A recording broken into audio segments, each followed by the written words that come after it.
Doctor uncle, ये खबर सुनकर बड़ी अम्मा और दादाजी की हालत बहुत खराब है। वो ऐसी हालत में नहीं है कि इन कागज पर साइन कर सके, इसलिए उनके बिहाफ पर मैंने ही साइन कर दिए हैं। चलो कोई बात नहीं, तुम जाओ, भार्गव साहब और भाभी का ख्याल करो। जी।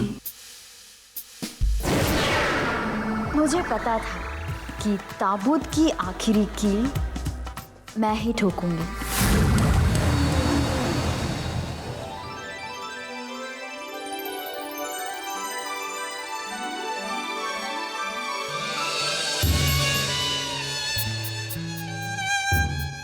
एक तुम ही हो जो मेरे बेटे अमन की जान बचा सकती हो। एक तुम्हारा ही सहारा है बेटा, वरना ये लोग अमन को हमेशा के लिए पागल खाने ले जाएंगे।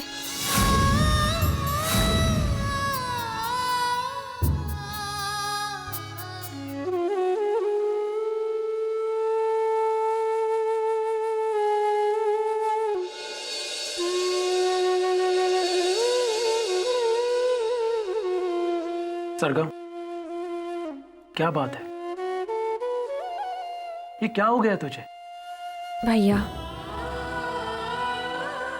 पता नहीं ऊपर वाले ने मेरी जिंदगी में कितने इम्तिहान लिखे हैं। आज जब दादी मंदिर आई थी, उन्होंने मुझसे कहा कि मैं एक बार अमन से मिल लूं। उसकी तबीयत बहुत खराब है, लेकिन मैंने उनको मना कर दिया। मुझे ऐसा लगता है कि मुझसे कोई बहुत बड़ा पाप हो रहा है। मैं ही अमन की गुनहगार हूँ। उसकी जो आज हालत है, उसकी जिम्मेदार सिर्फ मैं हूँ। और मैं जानती हूँ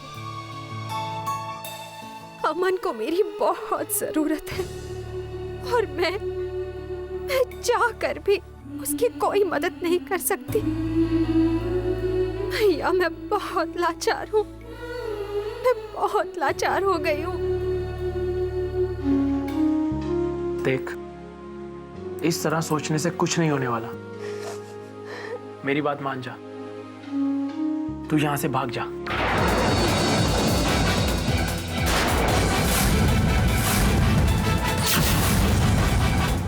नहीं भैया, मैं ऐसा नहीं कर सकती। मैंने बाबा को वचन दिया है, मैं ऐसा नहीं कर सकती। सरगम, मुझे समझ में नहीं आता तू अपने आप को धोखा क्यों दे रही है? इस तरह अपनी जिंदगी में जहर क्यों घोल रही है? देख, अभी भी वक्त है, मेरी बात मान जा, तू यहां से भाग जा। बाकी जो भी कुछ होगा मैं संभाल लूंगा। नहीं भैया, मैं ऐसा नहीं कर पाऊंगी। बाबा का विश्वास, उनकी उम्मीदें, ये सब तोड़ने की हिम्मत नहीं है मुझ में।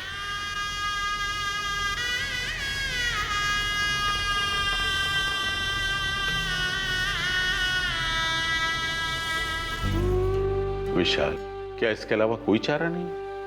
यार, ये मैं अपनी खुशी के लिए थोड़ी कर रहा हूँ। मैं तो वही कर रहा हूँ जो इसकी सेहत के लिए बेहतर है। अमन इस भंवर से बाहर तो निकले कि सरगम कुएं में डूबी है। अगर वो इस ख्याल से बाहर नहीं निकला तो कोई इसे पागल होने से रोक नहीं सकता, और उसे इस दुनिया से बाहर निकालने के लिए ही ये शॉक ट्रीटमेंट दी जा रही है। सुनिए, क्या हम लोग एक बार ब्रिज भाई साहब से बात नहीं कर सकते? वो सरगम को सिर्फ 5 मिनट के लिए यहाँ पर भेज दें। हमारे अमन की जान के लिए क्या ब्रिज भाई साहब इतना भी नहीं करेंगे? ठीक है, तुम कहती हो तो एक बार बात करके देखते हैं, शायद मान जाए।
सरगम, अमन के दादा दादी आए हैं। मुझे लगता है वो तुमसे मिलना चाहते हैं।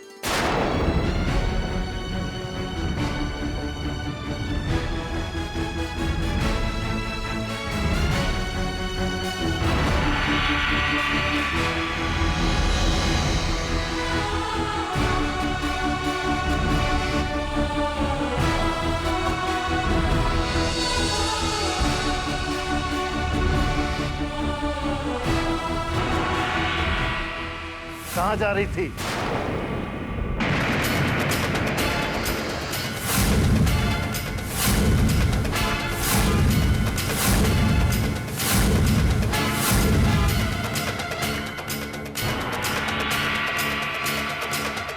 देखिए, थोड़ी देर के लिए मुझे लगा कि आप लोगों के साथ कोई वाद विवाद नहीं है। बारात का समय हो चुका है। मैं यहाँ कोई गड़बड़ नहीं चाहता। बेहतर यही होगा कि आप लोग यहाँ से तशरीफ ले जाएं।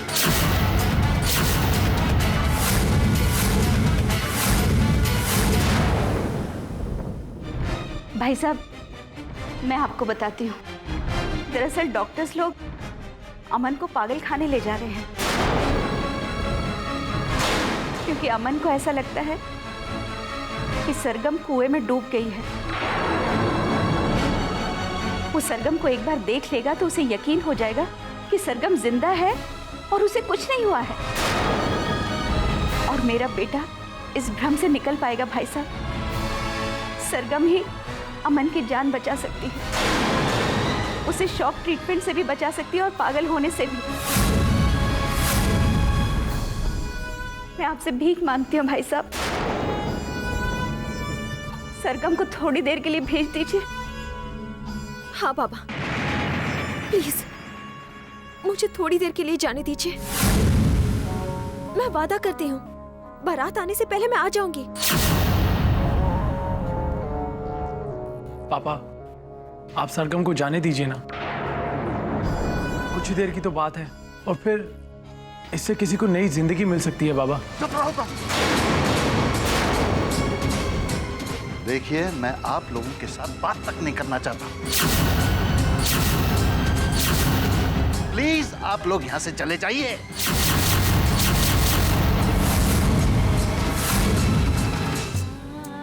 भाई साहब, मैं आपके सामने ममता की झोली फैला रही हूँ। सरगम को थोड़ी देर के लिए भेज दीजिए।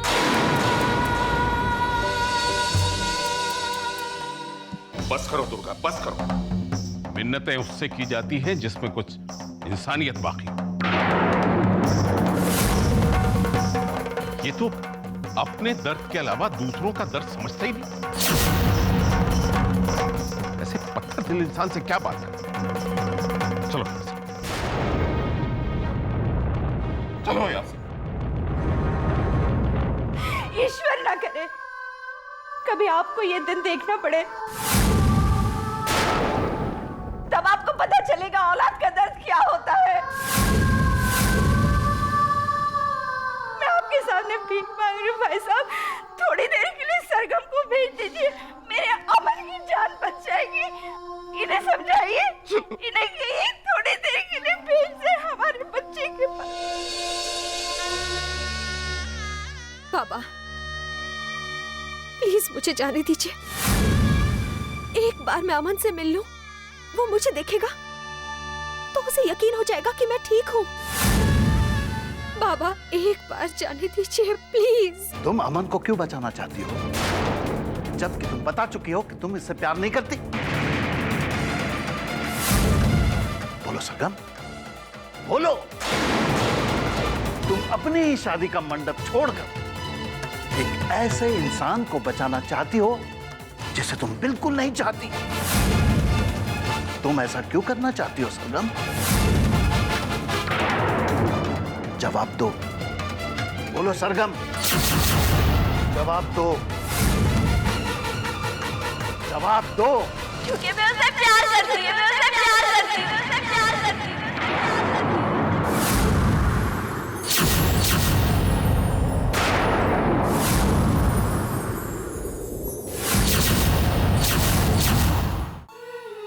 बाबा, मैं अमन से बहुत प्यार करती हूँ। मैं उसके बगैर नहीं जी पाऊंगी। अमन से प्यार करने का ये मतलब नहीं कि मैं आपकी इज्जत दांव पर लगा दूं। इसीलिए तो मैं चुप रही, वेदांत से शादी के लिए हाँ की, ताकि समाज में आपकी इज्जत कम ना पड़े।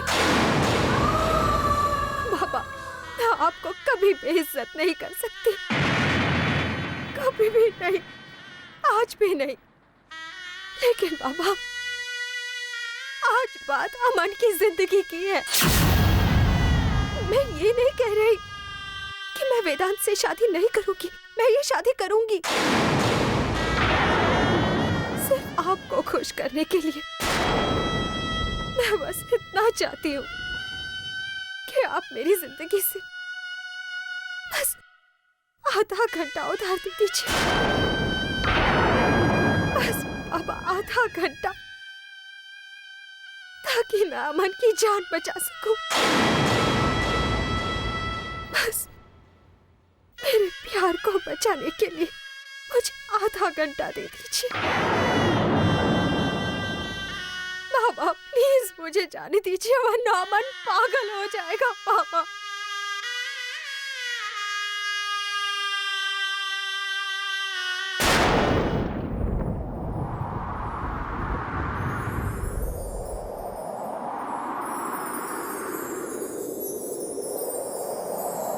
मुझे नहीं लगता सरगम कि तुमको कुछ भी बताने की जरूरत है।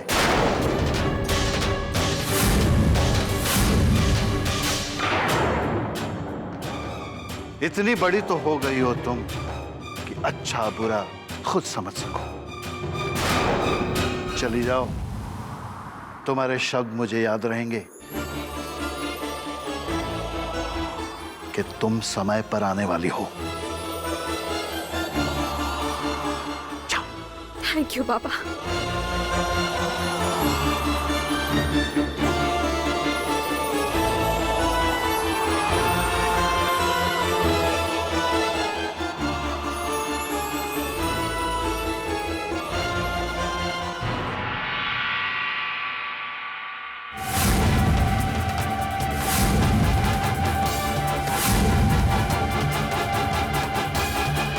हे भगवान, बारात इतनी जल्दी आ गई। कुछ ही देर में ये घर तक पहुंच जाएगी। मैं क्या करूं?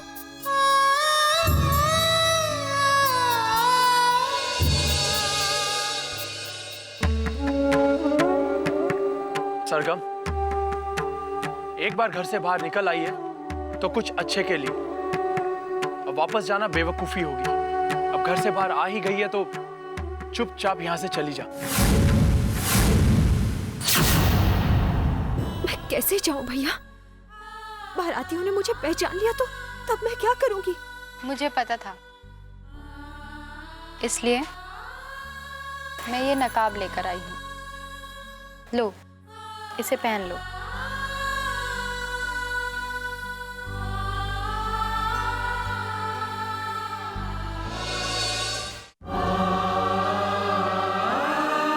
मैंने जरूर पिछले जन्म में कुछ बुरे कर्म किए होंगे, तभी मुझे इस जन्म में ये सिला मिल रहा है। बेटा तो पहले ही जा चुका है, अब पोते को पागल खाने जाना पड़ रहा है। ये सब कुछ क्या हो रहा है हम लोग के साथ? अपने आप को मत कोसो दुर्गा, सब कुछ ईश्वर की मर्जी से हो रहा है। जो कर रहा है ईश्वर कर रहा है। पता नहीं, हाँ मन में एक बात जरूर है। क्या मन ने जो कुछ कहा वो सच है? मुझे भी ऐसे ही लगा था, लेकिन सरगम से बातचीत होने के बाद पता लगा कि वो तो घर से बाहर निकली नहीं। लेकिन क्या ऐसा नहीं हो सकता कि कोई वाकई सरगम बनकर आई हो, लेकिन सरगम ना हो, सरगम जैसी दिखती हो? कोई ऐसा क्यों करेगा दुर्गा? पता नहीं, लेकिन यही तो पता लगाना है।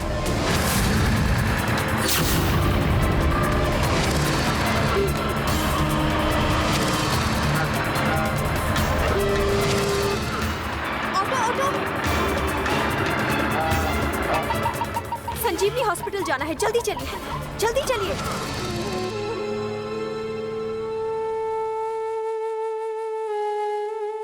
अरे भाभी प्लीज आइए बैठिए। कहिए ब्रिजमोहन से क्या बात हुई? उन्होंने सरगम को यहाँ भेजने से इनकार कर दिया, लेकिन मेरे मन में एक शंका है। जी? पता नहीं क्यों मुझे बार बार ऐसा महसूस होता है कि सरगम के कपड़े पहनकर कोई ना कोई यहाँ आया जरूर था।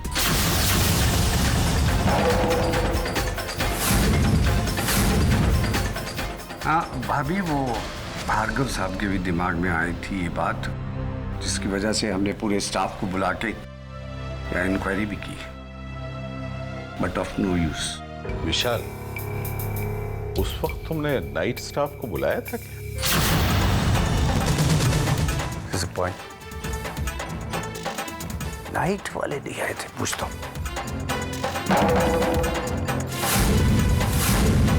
हाँ हेलो, आज नाइट स्टाफ को मेरे कैबिन में भेज दीजिए।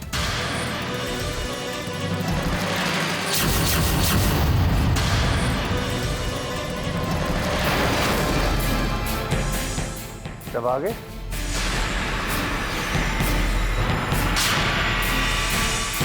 देखिए, मैंने आपको दोबारा फिर उसी काम के लिए बुलाया है। उस दिन जिस दिन अमन को दौरा पड़ा था और वो हॉस्पिटल से बाहर गया था, मिसेस भार्गव ये जानना चाहती हैं कि क्या आप में से किसी ने भी किसी अजनबी को इस हॉस्पिटल में रजिस्टर किया या नहीं? नहीं सर। आप पूछ लीजिए, कुछ पूछना चाहती है तो।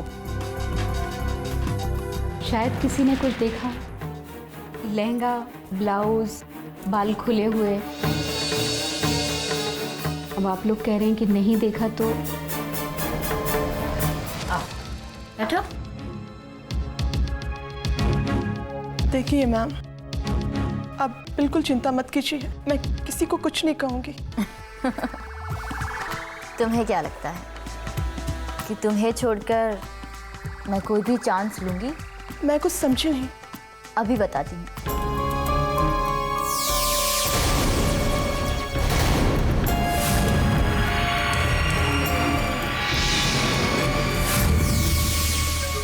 ये क्या कर रही है मैम?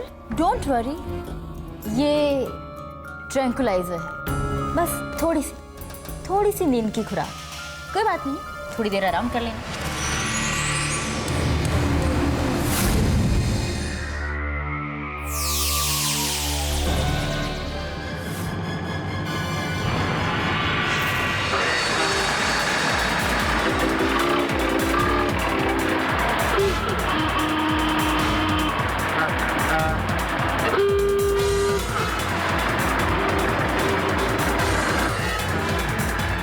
क्या हो गया? ट्रैफिक जाम है मैडम।